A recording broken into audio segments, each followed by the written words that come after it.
Hello दोस्तों, नमस्कार। Help India में आपका स्वागत है दोस्तों। तो आज हम बात करेंगे दोस्तों एनपीए के बारे में। कुछ लोगों का कमेंट है कि सर कि अगर हम लोन नहीं भर पाएंगे तो क्या हमको जेल हो जाएगी। तो हम उन्हीं के बारे पे ये वीडियो बनाए हैं कि आपको क्या करना है। अगर एनपीए कब होगा, कब केस होगा, कब कार्रवाई होगी, कब नोटिस आएगी, तो पूरे डिटेल में वीडियो में बने रहिएगा तो आपको समझ में आएगा दोस्तों। तो और वीडियो को शेयर, लाइक, सब्सक्राइब करिए। और मैंने हर वीडियो में बोल रखा है कि अगर आपके पास पैसे हैं तो इनका पैसा वापस कर दीजिए, अगर नहीं है तो उस कंडीशन में कुछ हो सकता है।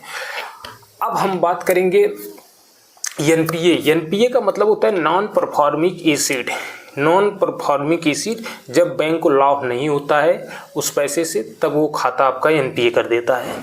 अब हम बात करेंगे दोस्तों, जब आपकी EMI डिफ़ॉल्ट होती है, जब आपकी EMI डिफ़ॉल्ट होती है तो बैंक की भाषा में उसको बोलते हैं SMA 0।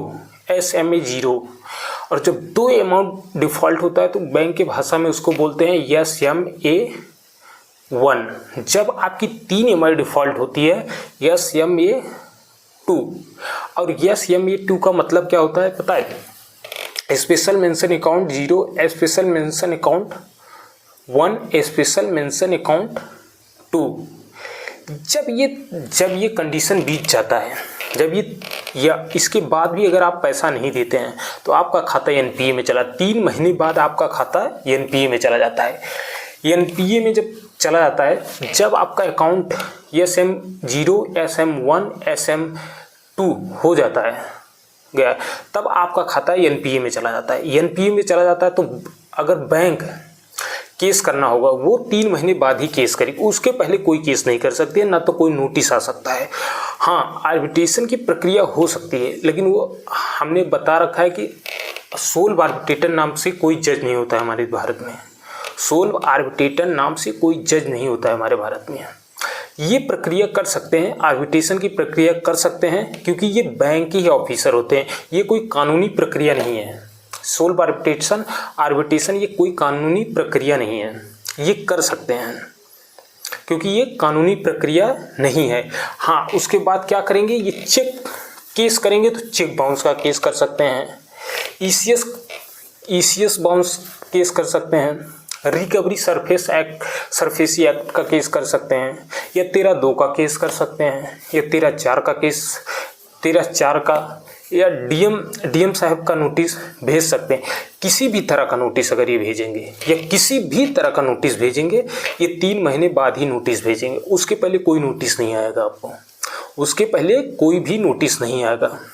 और जब ये करेंगे तो ये कानूनी प्रक्रिया से करेंगे। जब आपको ये नोटिस भेजेंगे, ये कोर्ट से आपके ऊपर कोई केस करेंगे तो कानूनी प्रक्रिया से जाएगा, इसके पहले वो कोई नोटिस नहीं दे। अगर कोई भी उसके पहले नोटिस आता है 3 महीने पहले, तो जान लीजिए फर्जी है, वो रिकवरी एजेंट या एडिट करके दिया हुआ है। तो आपको उससे डरना नहीं है, आपको घबराना नहीं है कि इसके, क्योंकि 3 महीने कोई भी बैंक अगर कार्रवाई करेगी वो 3 महीने बाद ही करेगी, तभी चेक बाउंस का केस करेगी, ईसीएस का केस करेगी, 13(2) का नोटिस भेजेगी, 13(4) का नोटिस, टीएम साहब का नोटिस भेजेगी, किसी भी तरह का नोटिस भेजेगी, वो 3 महीने बाद ही कर पाएगी।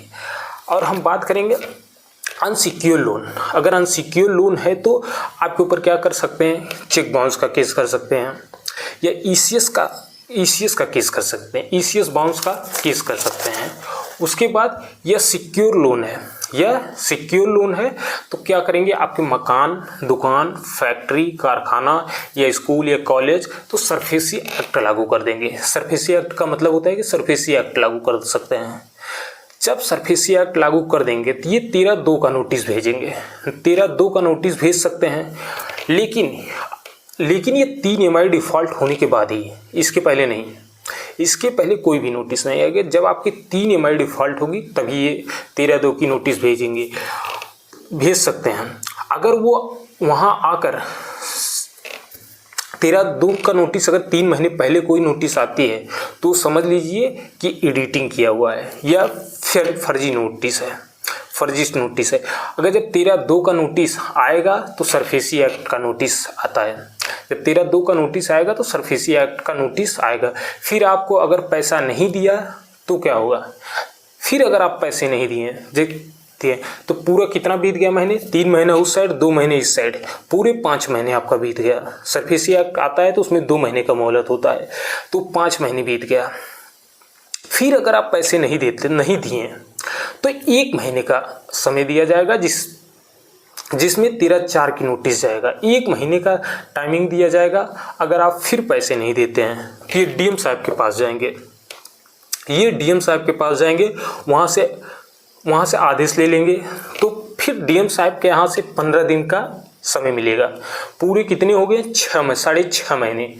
अब 15 दिन में भी अगर आप पैसे नहीं दे पाते हैं, नहीं हो पाता है, तो फिर ये आपके मकान का, ये दुकान का, या फैक्ट्री का, या कोई भी ज़मीन हो, ये सिक्योर लोन है, तो ये आपके उस पर ऋण, मतलब आपका कीमत लगा के वो अपना पैसा निकाल सकते हैं, वो निकाल सकते हैं। तब आप कोई रोक नहीं सकते हैं, क्योंकि 13(4) के उसमें कानूनी प्रक्रिया से, ये कानून से, क्योंकि ये डीएम साहब का आदेश होता है, तो वो कर सकते हैं।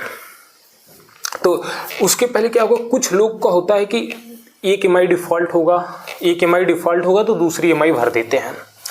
उसके पहले एक EMI डिफ़ॉल्ट होगा तो दूसरी EMI भर देते हैं, फिर दूसरी डिफ़ॉल्ट करके तीसरी EMI भर देते हैं, चौथी डिफ़ॉल्ट कर देते हैं, फिर चौथी ना भर के 5वीं भर देते हैं, 6वीं डिफ़ॉल्ट करते हैं। जिस दिन 3 EMI डिफ़ॉल्ट होता है, आपका खाता NPA में चला जाता है। आपका खाता NPA में चला जाता है, सारा पैसा पेनाल्टी जुर्माना में चला जाता है। तो आपका कोई मतलब नहीं है, उससे कोई मतलब नहीं है। तो आपको भरना नहीं है। आप भर रहे हैं तो एक रेगुलर भरिए, अगर नहीं हो पा रहा है तो आपको बैंक की एक नोटिस डाल दीजिए कि हमारे पास पैसा नहीं हो पाएगा, नहीं भर पाएंगे। तो वो कानूनी प्रक्रिया से, ये नहीं कि हम एक EMI डिफ़ॉल्ट कर रहे हैं, दूसरी EMI भर रहे हैं, फिर तीसरी EMI, तो ये NPA में जाना ही है। जिस दिन 3 EMI डिफ़ॉल्ट होगी उस दिन खाता आपका NPA में चला जाएगा। उसको बोलेंगे नॉन परफॉर्मिंग एसेट। उसको बैंक को नहीं लाभ होगा, क्योंकि अनसिक्योर लोन में तो ज़्यादा NPA नहीं होता है, क्योंकि अगर ज़्यादा NPA हो जाएगा तो आजकल सब पढ़े लिखे हैं और ऑनलाइन हो गया है, चेक कर लेंगे, क्योंकि ये है तो खाता नहीं खुला। क्योंकि 100 लोगों में अगर मान लीजिए कि 100 एक बैंक है, अगर उसमें 100 लोग हैं, अगर 26 या 27-28 लोग अगर NPA कर देते हैं तो वो तो बैंक डूब जाएगी ना। अभी लक्ष्मी विलास करके बैंक डूबी हुई थी, तो इस तरह बैंक डूब सकते हैं। इसीलिए अनसिक्योर में NPA नहीं करते हैं, ये बैंक के ऊपर होता है। NBFC कर भी सकते हैं, नहीं भी कर सकते हैं, ये बैंक के ऊपर होता है। कर भी सकते हैं, नहीं भी कर सकते हैं। और हम बात करेंगे, इसके पहले नोटिस आएगा आपके पास। नोटिस कौन कौन सी आएगी? नोटिस आपको जब इस कंडीशन में आप 5-6 महीने बीत जाएंगे, जब आपका खाता NPA होता है तो उसके बीच में आपको नोटिस का सामना करना पड़ता है। नोटिस आएगी। नोटिस कौन कौन सी आएगी? Demand notice, legal notice, arbitration notice, ये सब नोटिसें आएंगी। तो नोटिस का जवाब देना है आपको, इग्नोर नहीं करना है। अगर आपको कोई भी ज़रूरत हो या नोटिस बनवाना हो तो आप हमारे कमेंट बॉक्स में मैसेज कर सकते हैं। कमेंट बॉक्स में आप नोटिस का जवाब ये पूछ सकते हैं कि क्या करना है, तो आप पूछ सकते हैं। और दोस्तों, आपको रिकवरी एजेंटों से घबराना नहीं है। हमने बता रखा है, रिकवरी एजेंट आते हैं तो आप उनसे 3 चीज़ मांगिए। 3 चीज़ आई कार्ड मांगिए, DRA का लाइसेंस, होम विजिटेटर, ये कॉल किए हैं कि नहीं। और उनका टाइमिंग होता है कि 9 बजे से शाम को 7 बजे। अगर उसके बाद कॉल करते हैं तो आप कॉल नहीं रिसीव करेंगे तो कोई दिक्कत नहीं है इसमें कि आप वो नहीं, क्योंकि 7 बजे तक इनका टाइमिंग हो। उसके बीच में कॉल कर सकते हैं, उसके बाद नहीं कॉल करेंगे, या आप एक्शन ले सकते हैं उसके भी। अगर कोई रिकवरी एजेंट आपसे गाली देता है, आपसे बदतमीजी करता है किसी भी तरह का, तो आप अगर उनके कंप्लेन कर सकते हैं। हमने बता रखा है कि RBI के गाइडलाइन है ये सब, और RBI के भी पोर्टल पे जाके कंप्लेन कर सकते हैं, या बैंक मैनेजर के पास जाके कंप्लेन कर सकते हैं। ये सब प्रक्रिया होती है, लेकिन आपको कानूनी प्रक्रिया से चलना है। आपको उड़ना नहीं है, आपको नोटिस का जवाब देना होगा। आप सही तरीके से चलिए, और आपको घबराना नहीं है कि हमको जेल हो जाएगा, पुलिस है। ऐसा कहीं संविधान में नहीं लिखा है कि आप लोन लिए हैं तो आप क्राइम कर दिए हैं। कोई क्राइम नहीं है। आपके पास पैसा नहीं है तो आप नहीं दे पा रहे हैं। होता तो पैसा फिर कोई नहीं, ये सब की स्थिति होती है। टाइमिंग सही था तो लोन मिला था, आज टाइमिंग नहीं सही है तो नहीं भर पा रहा हूँ। हमारा सिविल चेक हुआ था, सिविल चेक होने के बाद वेरीफाई हुआ था, तब तो लोन मिला था। अभी तो ऐसा तो है नहीं कि हमको बैंक दे दीजिए। और मैंने हर वीडियो में बता रखा है कि अगर आपके पास पैसे हैं तो इनका पैसा दे दीजिए और इनसे अपना झंझट छुड़ाइए। अगर नहीं है तो उस कंडीशन में कुछ हो सकता है।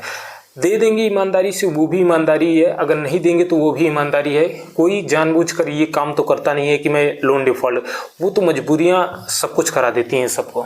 कि क्या करना है क्या नहीं करना है, वो सब की स्थिति। तो दोस्तों मैं अपनी बातों को यहीं पे समाप्त करता हूँ। जय हिंद, जय भारत।